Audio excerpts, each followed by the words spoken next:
everybody. Hi. It is day 2 of our SignalR event. I'm Ed Charbeneau, and joining me is Alyssa Nicoll. How are you doing, Alyssa? Very well this morning. It is 10 a.m. for me, and I'm only 2 espresso shots in. So we got a long morning. Is that a shot, though? That's your shot glass? Yeah, no. 2 shots of espresso over ice, good sir. Is my Americano. Oh, okay. I thought that was your go-to shot glass for all Oh, the things. yeah. I mean, it's very For coffee or, yeah, whatever else other happens things to that come go in in shot shots. glasses. Yeah, exactly. Hey, everybody. Time Bender, Avi, Ivana, I see you all in chat. Thank you all for joining us today. So we're going to learn some more about SignalR today. Are you ready? Oh, I'm so ready. And don't we have a guest, a special We guest? do. We have a fantastic guest with us waiting here in the green room.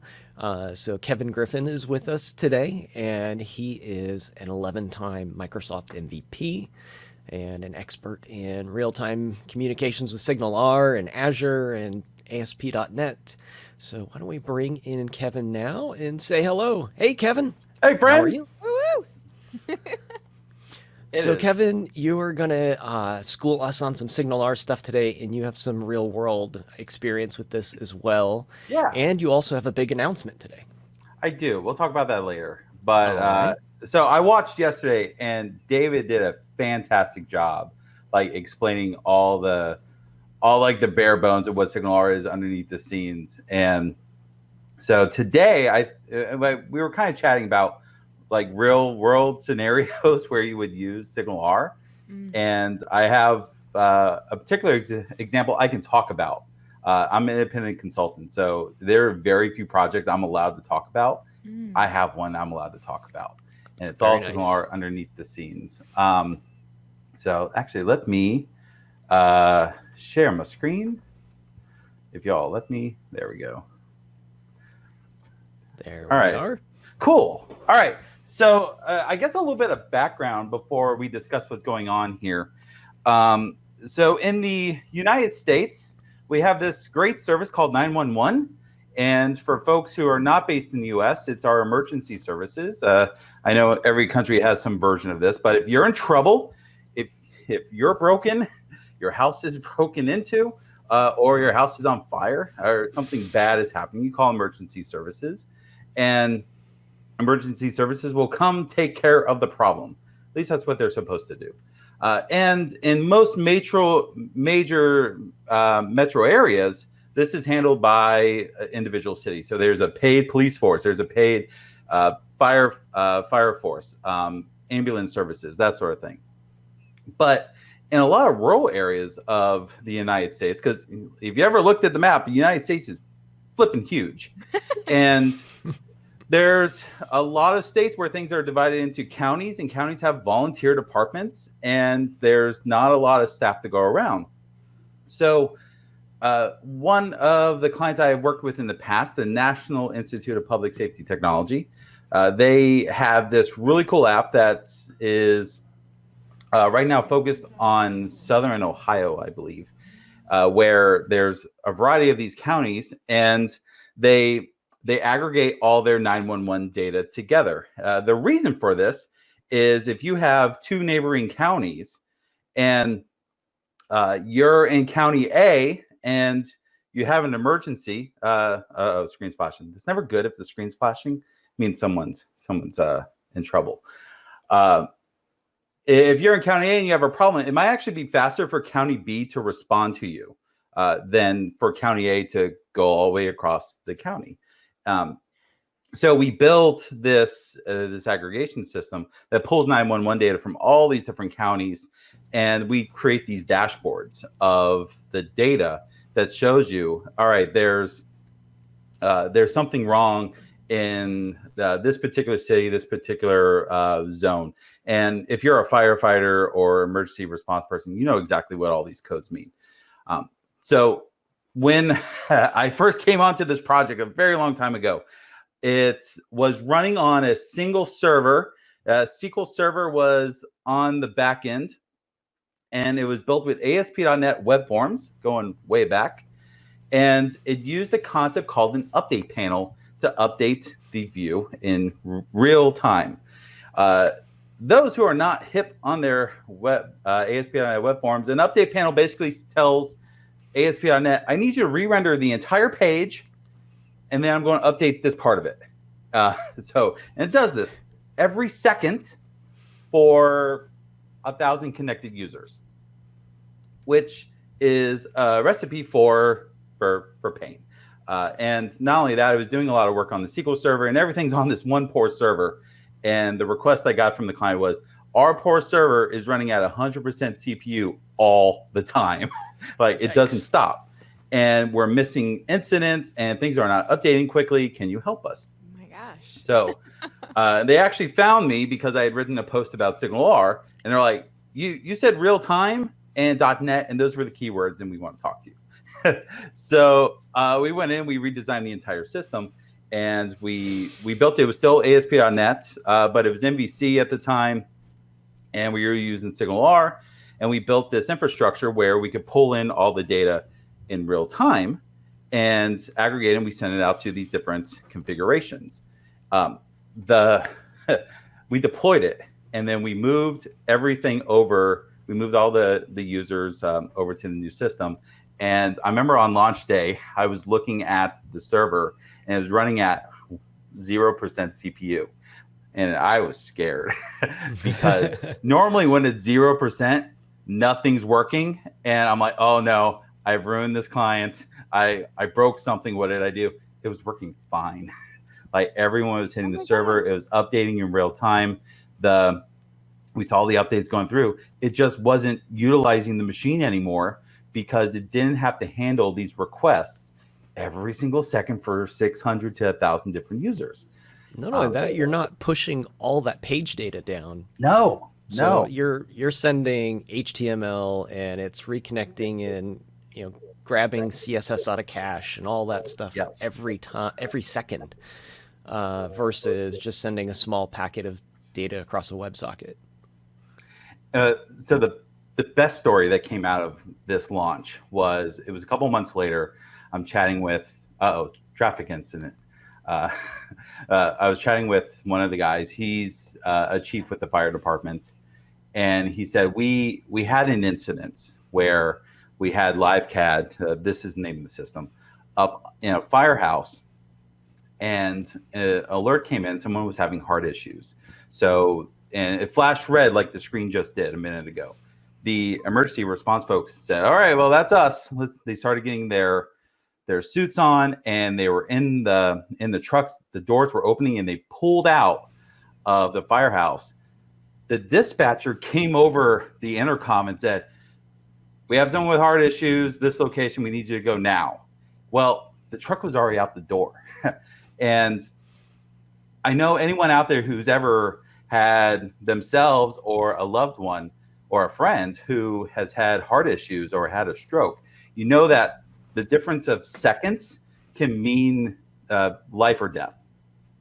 And the system that we built with SignalR notified the emergency personnel easily 30 to 40 seconds before the dispatcher came over the intercom. So the emergency personnel is already out the door. They're heading towards the next issue. And that could have been the difference between someone living and dying. So I love telling the story. I love showing this example because this is not a chat app. This is SignalR actually helping someone or groups of people out in the real world. And yeah, this is why I love telling the story and showing this particular demo. So there's actually, but underneath the scenes, there's not that much difference between this and the chat app. So yes, David, SignalR is literally saving lives. That's what I tell everyone. Underneath the scenes, we're just using groups for all of our communication. When you connect to this server, we have about 150, 160 different configurations. It's views over the data set. So the data set's coming in from a variety of different agencies, And each configuration says, well, I only care about this county, or I care about these 3 counties, or I only care about this particular zone in the county. There's a variety of ways to look at it. And the reason we have so many configurations is because different firehouses, different emergency personnel care about different things. There's also a good percentage of users who are just civilians. I don't know if anyone out there is like me. My dad used to have a police scanner, and he would turn the police scanner on because he was just nosy and wanted to know what was going on. It's like, oh, there's a fire a couple blocks over. Oh, someone's house got broken into. He was just a nosy guy, and he wanted to know what's going on. Turns out a good percentage of the population's nosy, and there's a lot of these types of folks that use LiveCat because they just want to know what's going on. So you log in, you pick a configuration, and when the configuration loads, we add you to a group, and that group is specific for this configuration. Every second, literally between 1 and 10 seconds, we're getting an update from a 911 agency. They're pushing data to us, and we take it. We go through all of the data that we have in memory, and we check to see, all right, is this a new incident? Is an update to an incident, or is it an incident that's been resolved and needs to be removed from the list? Once we've decided this, we go through all the configurations to figure out which configurations need to get notifications. And then we send the notification out. But using groups with SignalR, it's as easy as one line of code. It's literally one line of code. Send a notification to this group, and SignalR takes care of the rest.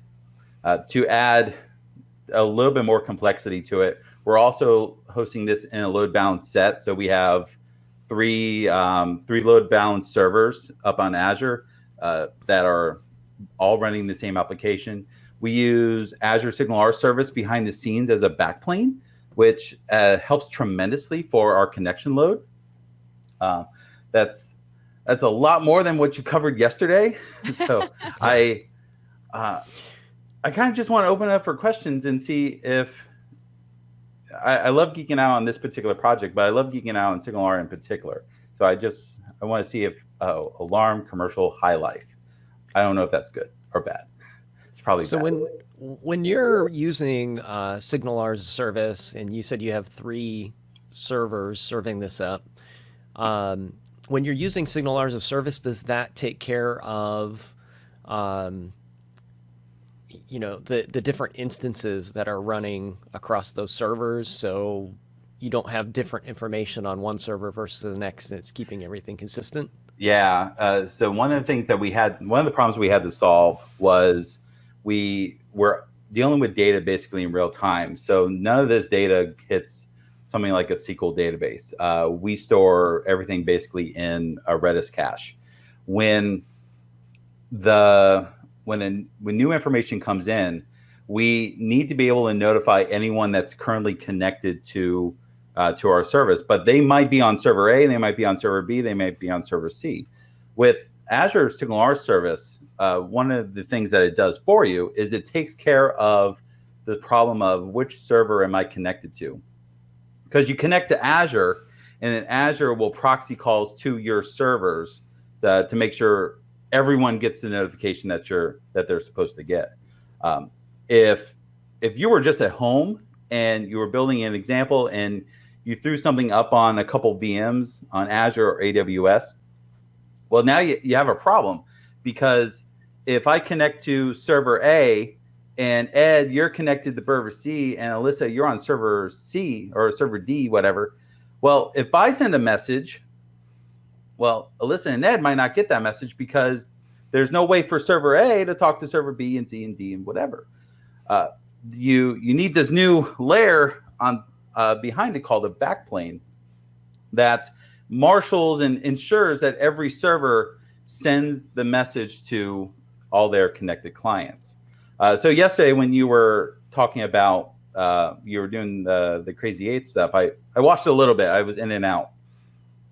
But you were talking about clients.all. All right, well, it should technically be all clients, right?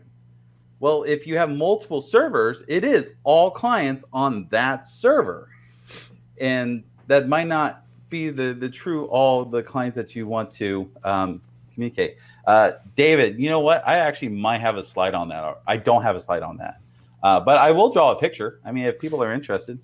Yeah, because when you talk about it in the abstract, it's a little bit hard to grasp. But when you think about, let's go back to the card game, just because it's a simple idea. And if we could put clients in the picture too.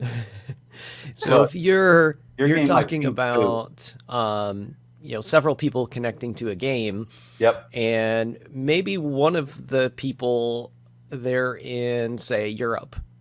So they're on a different server than the people that you're playing with in, say, New York. So if you say client.all and you're hosting multiple servers running this application, then they might not be connected to the same game that you are. Yeah, exactly. So here's my rough illustration. On the left, you have all the clients. I haven't used Paint in a while. Let's get that. Yeah, that's what I'm talking about. All right, I use brown. So client A talks. Yeah, now it looks like a poop smear. I'm sorry. Client A connects and it's connected to server A. Client B connects and it's connected to server A. But then you have these other ones down here that connect to a different server. Well, then if let's see, I'm over here and I say, clients.all, and I'm sorry, you're all seeing that and it's super small. There, I'm zoom in. Does this zoom work on this? Yeah, all right, cool. So if I say clients.all, well, it's going to go to A and it's going to go to B, which isn't good because these two over here need to get the same message as well. What we do is we add I'm going to choose orange. We add a backplane. And the backplane is basically a connection between server A and server B.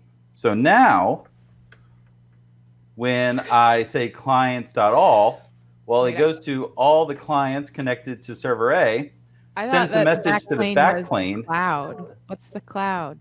The cloud, that's Azure. That's the internet. I thought the boxes were Azure. Darn it, I'm all lost. They are Azure. They're the boxes behind Azure. You have to go into Azure to get to the boxes. Does that make sense? Maybe. Who is the box IRL? Is the box an actual physical thing or no? Oh, that's a great question. It could be an Azure App Service. It could be a virtual machine. It could be an AWS EC2 instance. It could technically be an Azure function or something like that. The box could be anything. That's a great question. Thank you. And then the backplane. The backplane connects all the servers together. So so if I need to send a message to all the clients, well, I can send them to all the clients that are connected to all my servers. This also works across groups as well. So if the top two clients are in group X and the bottom two clients are in group X, if I send a message to group X, everyone is ensured to get that message. Is that as clear as mud or as clear as poop? No, I just don't know what you use to create this backplane now. Is that all right? So there's two ways to do it. The most popular way, the way I would advise, is Azure SignalR service because it just works. But not everyone's on Azure, so not everyone's going to use Azure. You can also use your own backplane with Redis cache. There's Redis cache, and then there's also mechanisms where you can roll your own. With older SignalR, you could have used Azure Service Bus. You could have used SQL Server, which there's a reason they took it out because it was a bad idea. It was a bad, horrible idea. And that, like, the team would say that themselves. They took it out because it was slow. And it was a great way to kill your SQL Server. So now the official way, I think if you go in the docs only tell you how to do it with Redis server or Redis cache. So because your backplane has to be fast. If I send a message from into server A and it needs to go to everyone, well, that backplane needs to post the message and then it needs to get picked up by every other server connected to it in like single digit milliseconds. There should be no latency at all. And Redis Cache is one of the few products on the market where that's possible with that amount of speed. What is the point of separating the backplane and the red boxes? Why are they not? So the red boxes are there just for scale. So various types of scale. If I have a busy service, it's actually, there's 3 reasons. So they're just for scale. Having a lot of connections coming into a single server, that server could eventually start to get overloaded and makes each subsequent request a little bit slower. So we add additional servers just to take the load off. There's also uptime issues. Like, what if server A goes down? And for whatever reason, if it's in the cloud, if it's in Azure says that they can basically take a server down for any reason, for updates or other issues. If you want to have any like 5 nines of uptime, you have to have multiple servers, because they guarantee they won't take every server down at the same time. They'll take one server down at a time. So we have 2 just to make sure that everything is up and running all the time. There was an issue that Ed kind of talked about earlier where I might have people in the States and then folks over in Europe or over in Asia, and I might want to have separate servers that respond to local traffic, but I still need these servers to talk to each other. So if someone's playing in the States against someone in Europe, well, we don't want them to have separate games. We want them to be able to play with each other. We were doing a game yesterday, actually, and one of my friends, we were streaming it, and it was a tabletop simulator game on Steam, and like moving the pieces and flipping cards and things, and of course it was happening in real time. So I'm curious if it was using SignalR, but we have a question when you have a sec. How efficient is SignalR with server RAM? That actually brings me to kind of the other point of why we want multiple services or multiple servers. Is just connection overhead. There is, when you connect, and so David talked about this yesterday, there are multiple ways for SignalR clients, so web pages, mobile apps, whatever you're using SignalR on, to talk to a server. Well, if you're connected via a WebSocket or some sort of socket connection, that socket connection takes up resources. And there are a limited number of connections that a server can have open at any one time. And depending on a lot, or is it like it's a good number. Run out of sockets. Yeah, and it depends. With the latest release of SignalR, so SignalR, when it was released for .NET Core 2.2, they made this change where every hub connection was its own.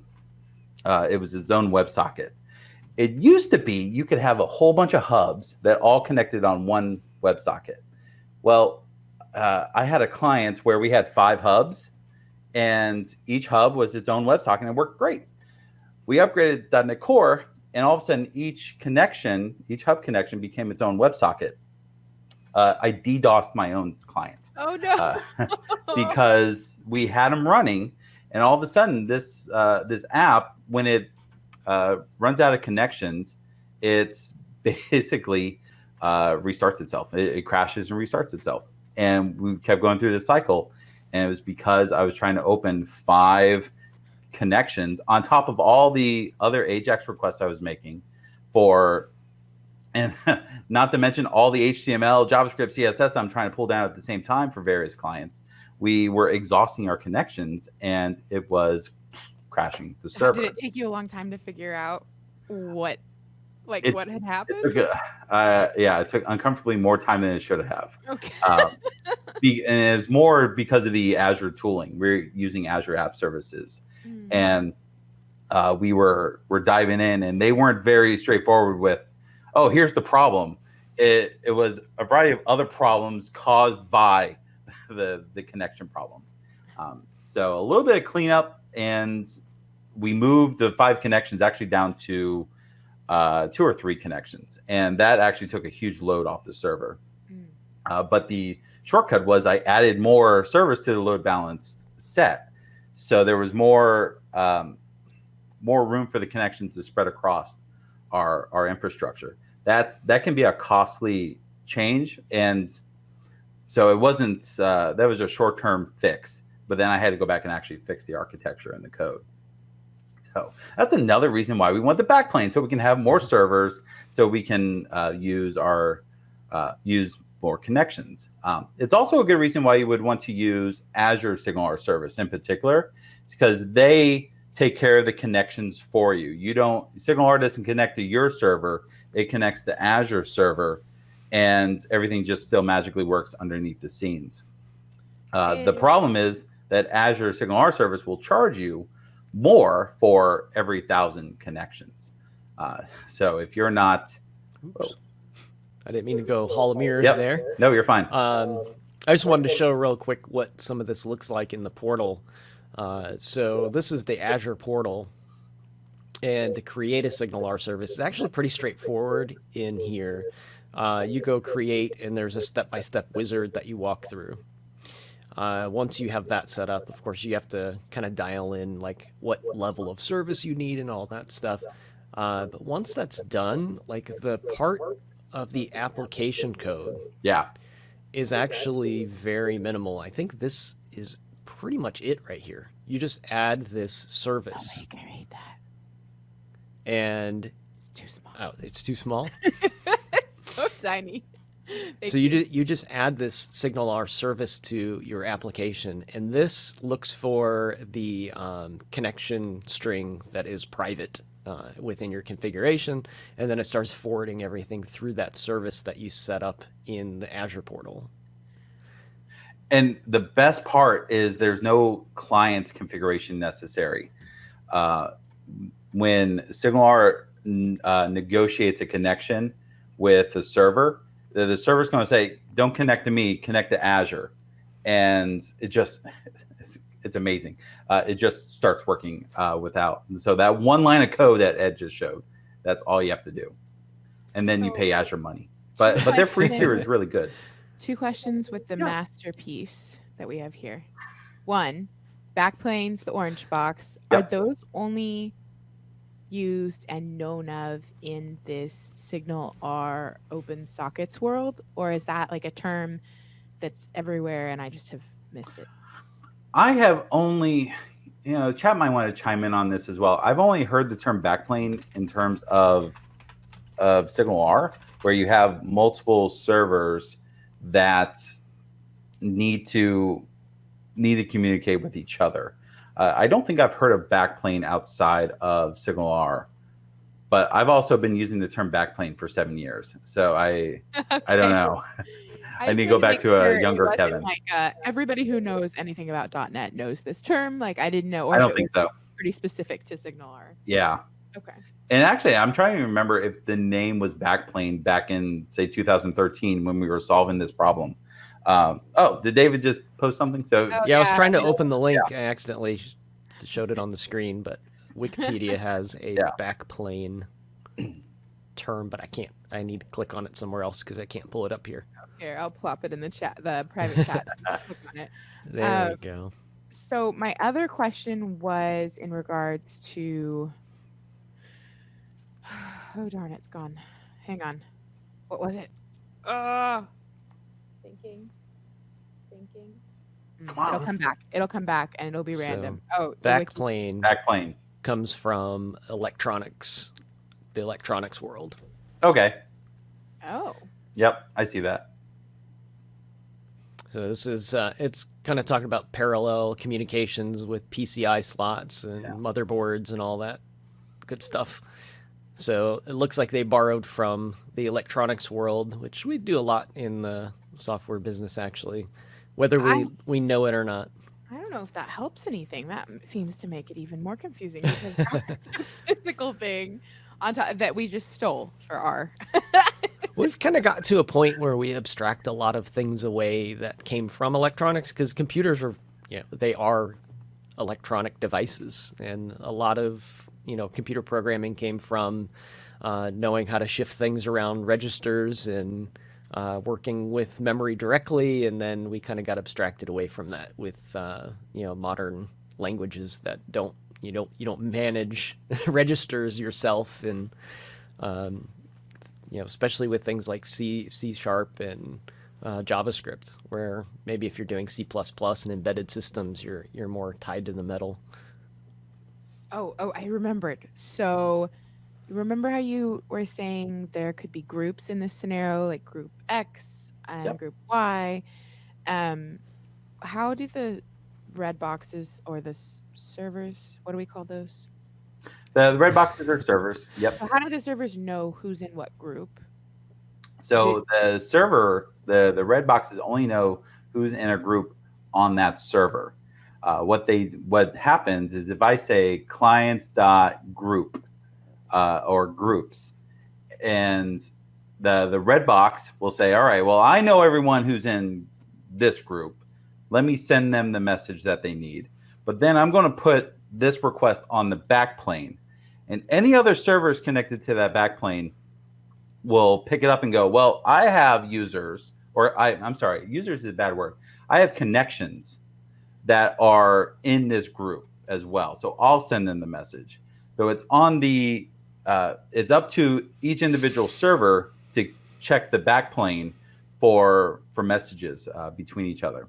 That's why speed is really important. That's why Redis cache is the standard if you're not using the Azure SignalR service, because you need it to happen immediately.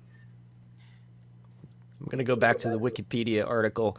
This is a wire-wrapped backplane, and this is what your drawing would look like if we tried to build.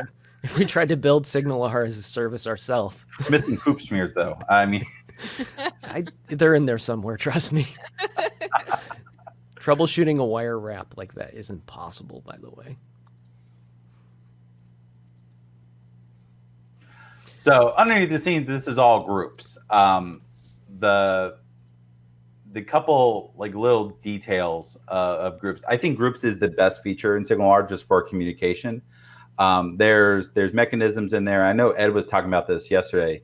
You can, if you had identity set up, if you actually managed to get ASP.NET identity set up, you could use that for identifying individual users. I don't trust identity, and I don't trust connection IDs. I will use groups for everything. Okay. So even as an individual user, I have apps where I log in and I get added to a Kevin group. So if I need to notify any of Kevin's open tabs, I will just send a message to the Kevin group.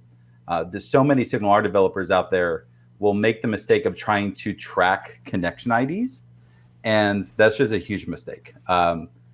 Because connection IDs get lost in that backplane example I just showed.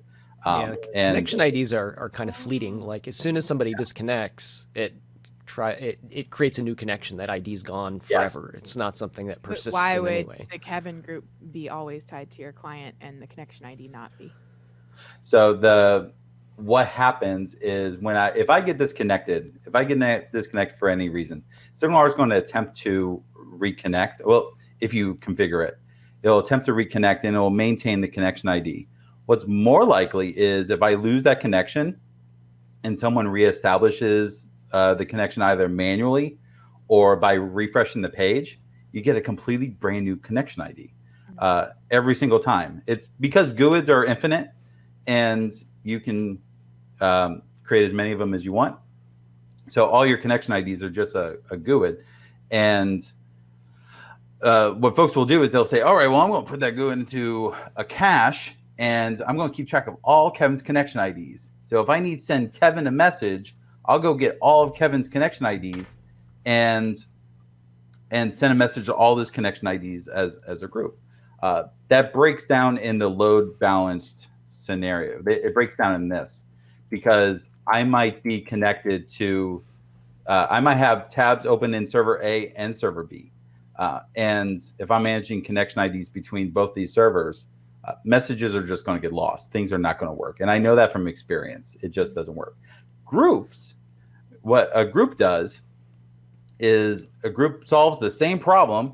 It's easier to code, and you put everything on SignalR to worry about it. And SignalR just will magically work better across groups. And so don't ever manage your own connection IDs. Now, if only somebody wrote a blog post on all of this. I did write a blog post on it. I know. Yeah. Don't stop us, So Kevin's got a good blog post on his personal blog about all of the how you should not use connection IDs. So I was reading that yesterday, actually.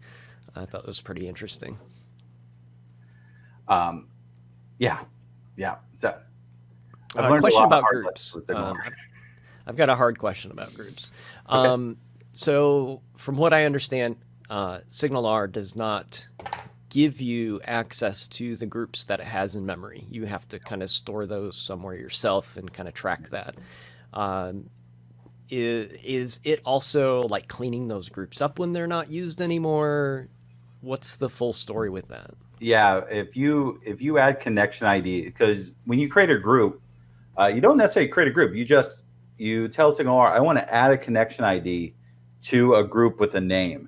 And if it happens to be more than one connection in there, it's all managed for you underneath the scenes. When a connection gets disconnected, that connection ID is basically thrown away. So SignalR will automatically take care of cleaning up those connection IDs. When you're connected, you have a regular ping that's going back and forth between the client and the server, and just making sure the connection's alive. Like the worst case scenario is you have a client that connects via long polling, so they might not necessarily always be connected to the server, and that's the worst case scenario that rarely happens. But when that happens, your connection ID might be in a group for up to, I think it was 15 minutes before it eventually gets cleaned up and thrown away. But SignalR should take care of all that for you. I've gotten the question a couple of times of, well, what if I want to manage the groups myself? Why? Don't do that. But I mean, SignalR is built on top of .NET Core or .NET 5 now, so you can inject your own implementation of anything. So if you don't like the way connection IDs are created, you create your own. If you don't like how groups are managed, you can integrate your own. I don't think groups are easy. I think you have to build like 3 or 4 different class implementations of different services in SignalR to do that. But don't do that. Make your group naming like really easy. Make it some sort of some key, like ours, LiveCat. All these configurations have a unique code. Well, when you connect, we add you to the group. Config dash the code. So no matter where I am in the app, when I need to notify anyone connected to config dash whatever, I can reproduce that key anytime, anywhere. So it's not for users. I'll have user dash Kevin or user dash some unique identifier, and I actually don't care if the name there does. And the best part about that whole mechanism is someone might not even be in the group. The group might have no one in it. SignalR doesn't care. It's just going to say, all right, well, let me try it for you. So you don't have to write any protection code around making sure your group names are correct, or making sure groups are created by default. There's none of that. Just use it. So if we're thinking about our card game app, we might want to create a temporary group that is that actual like instance of the game being played, and then once that game is completed, we can go ahead and just remove that group from our own in-memory storage. But SignalR isn't going to keep that group around where we can inspect what groups are available in SignalR itself. There's no way to get in there and like ask SignalR, what groups do you have? It keeps that private, so it can, I guess, dispose of those resources on its own when it feels it needs to, and not have to worry about you being dependent on it. The best way to kind of emphasize this is that SignalR was created by a great gentleman, David Fowler, and anyone who knows David or has talked to David or seen David present, David is really obsessed with performance and optimization, like to an unsettling degree, where none of us would ever care that deeply about memory utilization in an application. David does, and it's why .NET Core, .NET 5 is as amazing as it is now. He's not going to keep a group around longer than we need to keep a group around. He's not going to keep a connection ID longer than we need it. They've optimized the heck out of that system, and SignalR has been around for 7 years. They've learned the lessons. They've optimized the code. Like SignalR's, if it gets an update, it's because it's a critical update or is getting a new feature. It's pretty battle tested at this point, and it's integrated into so many Microsoft technologies. We wouldn't have Blazor without SignalR, to a degree. If you've used Browser Link in Visual Studio, that's all SignalR underneath the scenes. A lot of the Microsoft client web applications are all SignalR underneath the scenes. It's widely used and dog-fooded in the Microsoft ecosystem. So it's I wonder if top-notch. LiveShare is one of those. What's that? I wonder if LiveShare. You know what? I don't know. It could possibly be, because it's basically just a socket connection underneath the scenes. There's nothing saying that a SignalR server has to be in an ASP.NET application. It could just be a standalone server app. SignalR also has fallbacks for long polling and the like. Yep. So David talked about this yesterday. You have 3 in SignalR current. You have WebSockets, you have server sent events, and you have long polling. If you hit long polling, it's because something else is broken. Long polling is more there is if you had to support IE6, long polling would work on IE6. It works across the board. But if you get there, you have another problem. So you should either be on WebSockets or server sent events. I think there's some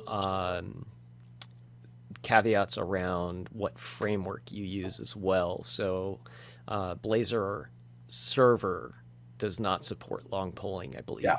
But it's not because SignalR doesn't. It's a Blazor specific thing. They didn't want to support it for some reason or another. I think it's had something to do with WebAssembly, and it wasn't supported on those browsers that needed long polling anyway. So keeping it off of there just was more performant or something like that. But there are some little edge cases like that. Let's see. Is there a limit to the number of groups of which a connection can belong? There is nothing published that I have been able to see that limits the number of groups that connection can be in. So, and I'm leery to say it's infinite, but the odds are you won't exhaust the number of groups. I don't know if they're storing that number as an integer or as a long. I don't know. But so when you run out of memory, there's a limit to everything when you run out of memory. Exactly. Then it just crashes and you're reset. This is a good question by Chris DeMars. Can I use SignalR with just HTML? I think there's kind of 2 answers to this question. So you have various clients for SignalR. You can use SignalR, and this is my preferred way to use it, is just the JavaScript client. So Ed, I know you're using the Razor, basically the .NET client. Why you do this to me, Ed? You could have been using JavaScript. You hate me. So all my examples in my course, we use the JavaScript clients, and it's just rendering straight HTML. There's absolutely nothing else in the pipeline, and I mean, but that really shows the fluidity of SignalR. I write the server code once, but then I can have a .NET client, I can have a JavaScript client, I have an iOS client. They all talk to the same server, and because they all follow the same protocols. Yeah, so the 2-parter I was talking about with that question, or the answer anyway, is there's always 2 pieces to SignalR. So we're being very specific here about the client So you always are on .NET when you're using the server technology. There's no alternative SignalR that I'm aware of. You're either writing it in C#. You may be in F#. I don't know if there's an F#. I suppose you could consume it and create your hubs could be at F#. Yep.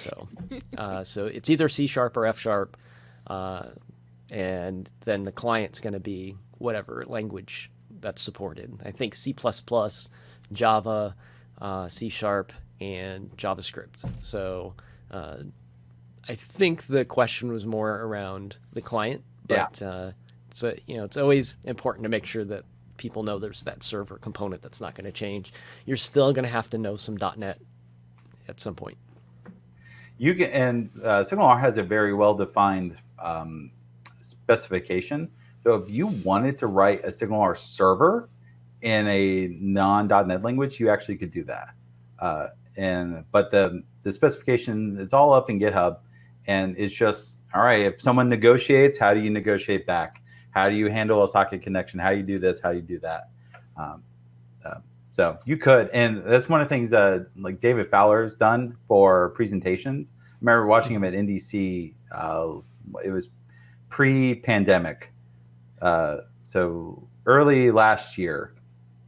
He actually did a demo where he's like, "Oh, let's write a server and go," and it worked great. Right, so we're getting close to where we need to actually start coding here, folks. All right. I have a course. So Kevin's got some things that he'd like to share. Yeah. And then we'll start talking about doing some coding. So it was actually really good timing. So I just actually I'm making today the official launch, but I have a SignalR course that I'm calling SignalR Mastery that teaches you hopefully everything you need to know about SignalR. Oh, that's awesome. And it was great timing because I was getting ready to launch it, and y'all reached out to me and say, "Hey, you want to come talk about SignalR?" I'm like, yes, I do. Totally want to talk about SignalR. So I'll drop a link to that in the chat here in a moment. Was this the course that you were talking about earlier? What's that? Was this the course you'd mentioned earlier? Yes. Yeah. So everything in here, we try to answer all the big questions. And the tactic that I take for teaching is I don't want to have any fluff. I don't want you to have to need any outside context to learn the essentials for SignalR. The way I explain it is I want to teach you X, and every other demo out there will teach you supercalifragilistic before you get to X. And I don't think that's an effective way to learn a very specific technology like this. So all you really need to know coming in is a little bit of C#, a little bit of JavaScript, and I'll teach you the rest as we go. So, so Sarah, yep, thank you, Sarah. I appreciate that. Actually, Sarah, don't use that link. Don't use that link. I don't get credit for that link. Use this link. Ooh, that's fine. It's fine. The special link. So use my link, and that should give you the discount, and also give me credit. So in the courseware, do we get poopy smear drawings? No, I have a little bit more refined template in this. Although I'm going to reserve the poop smear for future videos. You should. You should. It really helps clarify what's going on. Eli, try using in private browser. Udemy's pricing model is super weird sometimes because if you show up one time, it might be one price. If you come back, it might be a different price, which is great for me. But yeah, try in private browser.